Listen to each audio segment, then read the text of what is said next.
But one of the important things I want to talk about, which I've talked about many times, is that when we take a systems approach, we need to get over something called reductionism. And in System and Revolution, I talk about it. And before I sort of sign off for today, I want to read you, and I want to encourage everyone to get this. And by the way, we've made the book absolutely free. If you go to vashiva.com/join, you can get it for free. You just have to cover shipping and handling. There are many good chapters in here, but this book is really a consolidation of about 50 years of engineering systems theory. But let me just read you from chapter 2. This is what it says. It says, Alex is a 41-year-old man, the father of 2 children who lives in New England. He has a twin brother and 2 sisters and is close to his extended family. He is 5'9" and weighs 196 pounds, 30 pounds more than when he played on his college tennis team.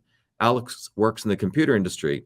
He spends most of his days and many of his nights hunkered down in front of a monitor. The only exercise he gets is playing with his children, but they're mostly interested in electronic games. Those are the facts about Alex, but who is he really? The truth is he's many things to many people. To his doctor, for example, Alex is a man who should lose weight and lower slightly elevated blood pressure. The doctor has given him 3 months to accomplish this through diet and exercise. If that doesn't work, Alex will have to start taking medication.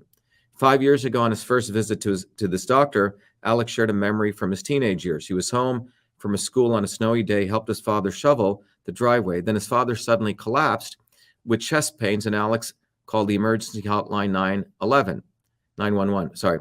The doctor knows that Alex's father has a pacemaker and that Alex doesn't want that for himself.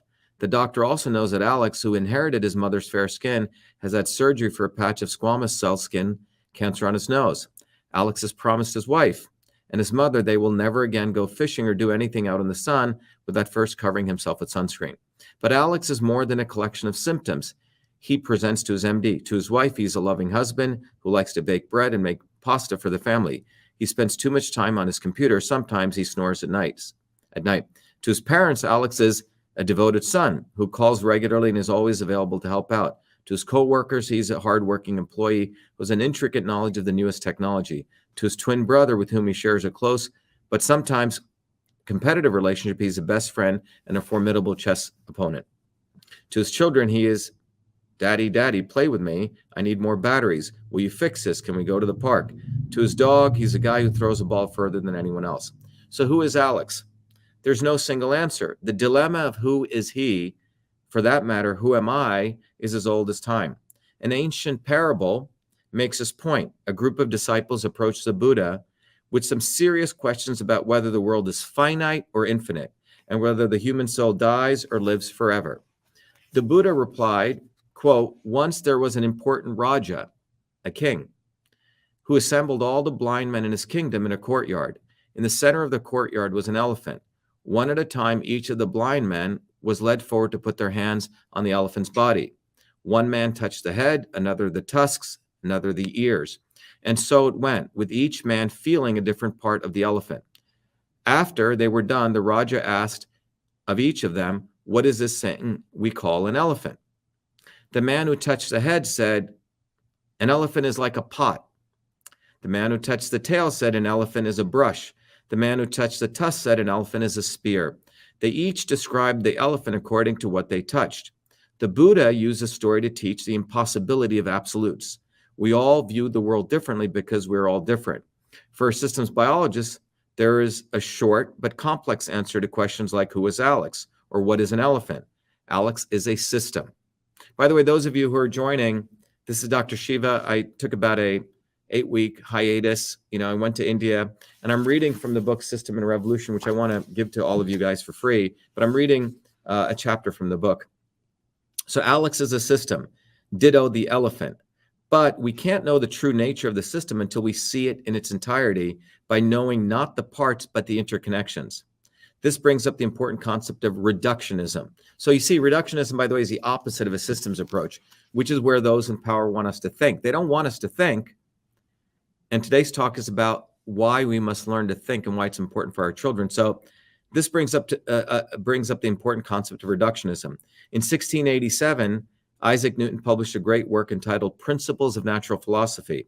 Since then, Western science has been based on a simple and reasonably reliable assumption.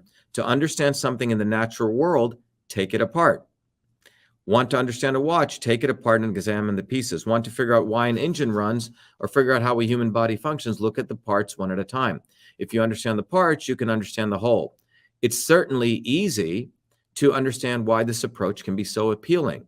Some things are some things are simply too complex and huge to grasp any other way. It's complicated, so we reduce. That's where reductionism comes from, to its smaller parts. This approach is known as reductionism. Let's follow reductionism to its logical conclusion. If it's informative to reduce something to smaller parts, wouldn't it be even more informative to reduce something to parts that are smallest possible? We can look at a tree and we have some general understanding of it, but can we have a deeper understanding of the tree if we look at the chemistry of the leaves, or even the atomic structure of the leaves, the bark, and the roots? The answer to this is both yes and no. Quantum physics, for example, is concerned with the smallest possible particles in the universe. To the extent we can understand those infinitely small particles, which isn't easy, we can understand what the universe really is at the most basic level. Great, but here's the problem. We don't experience a universe at the most basic level of its trillions of sub-microscopic parts. We experience it as an amalgamation of those parts that has become a vast interconnected system. It's true that atoms are almost completely empty space, but that fact isn't going to help you if you get hit by a car. The reductionist focus on separate parts can distract or even blind us to the reality of those parts as a whole system, especially when the whole system, as the saying goes, is somehow more than the sum of the parts. Reductionist science has, of course, contributed greatly to human knowledge. You see, reductionist science has helped us figure out the parts, but the limits of reductionism are apparent in our current healthcare establishment with its high costs, uneven quality of care, and drug development protocols that are expensive and slow. Reductionism fostered the modern healthcare system that was able to respond well to a crisis like an injury or an acute illness. But today, there's a growing demand for a system that delivers prevention, can deal effectively with chronic conditions, and is considerate of the long-term effect of specific therapeutics, protocols, and procedures on a personalized level. The modern healthcare system came into being during the industrial era. It was structured to manage calamities of war, and the system itself followed a military model, with doctors as officers and nurses as enlisted personnel. Those conditions encouraged reductionist thinking. Wartime situation required a healthcare system that rewarded specialization and magic bullet solutions, a single drug, the right specialist, or the right procedure to address immediate and catastrophic events. Reductionism was effective in that context, delivering life-saving solutions after the onset of a disease or injury. But reductionism now pervades all aspects of the modern healthcare system, including basic research, patient treatment, and drug development.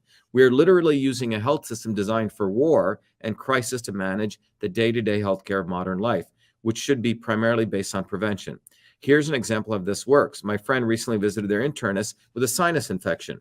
The internist sent her to an ENT, ear, nose, and throat specialist. The ENT examined her and made recommendation for medication. My friend complained that a postnasal drip making its way from the sinuses through her throat and into her lungs was giving her a bad cough. The ENT said he was sorry, but the cough involved the lungs and he didn't treat anything below the neck. The reductionism of modern healthcare compels increasing specialization where problem is divided into many smaller problems. As medical consumers, we know how exasperating this is. We know that we can't always divide our bodies up into parts. We know that the foot bone is connected to the ankle bone, and the ankle bone is connected to the shin bone, and the shin bone is connected to the knee bone. Yet, if we have a foot pain and a knee pain, we have to visit at least two different doctors who will in all probability are not consulting with each other to determine if there's a connection. This is one of the problems associated with a reductionist approach to health. So, by the way, I'm reading from System and Revolution, those of you joining new. And just to wrap it up, where we are right now is 21st century science is beginning to realize that a reductionist approach offers only parts of the solution. When you connect a bunch of things, whether they are auto parts or human parts, something emerges that is great and different than the sum of its parts. Take something as basic as a clock. If you took a clock apart, it's nothing more than a collection of old assorted pieces. Then it's put together in the right order with the right connections. A clock assumes an almost magical function in terms of what it does and how a reliance on an accurate reading of time impacts your world. If this is true for a clock, imagine what happens when you are talking about a living organism, whether it's a tree, an animal, or a human being. Or what we've talked about is when it's a complex system, political systems, right? Understanding a quote unquote a pandemic, understanding election systems. Now, systems thinking and systems biology specifically can help us to understand health and illness as a dynamic interconnection. Okay. Now, what I want to wrap up with is that a revolutionary principle of systems thinking is demanding to know how the parts relate and connect to the whole. If the information is withheld from you, you must find a way to get it. Remember, our goal collectively and individually is truth, freedom, and health. And settling for a small and mistaken shadow of truth, for example, thinking that just by buying a free speech platform, we're going to get free speech, and Joe Biden is the enemy, that's, in my view, a shadow of the truth. Or thinking that if we just get this person elected, that we're going to solve the election issues, that's a shadow of the truth. Or thinking that, if we take a reductionist solution, we're going to get health. These are shadows of truths, right? And settling for a small and mistaken shadow of truth is like one of those blind men with flawed sensors will only lead us away from the goal. So if we're committed to our goal, then getting that information mandates a certain necessary action. But if those in control refuse to take action to give us that information, then you must take action to see that the action gets done. Perhaps, as Malcolm X said, by any means necessary.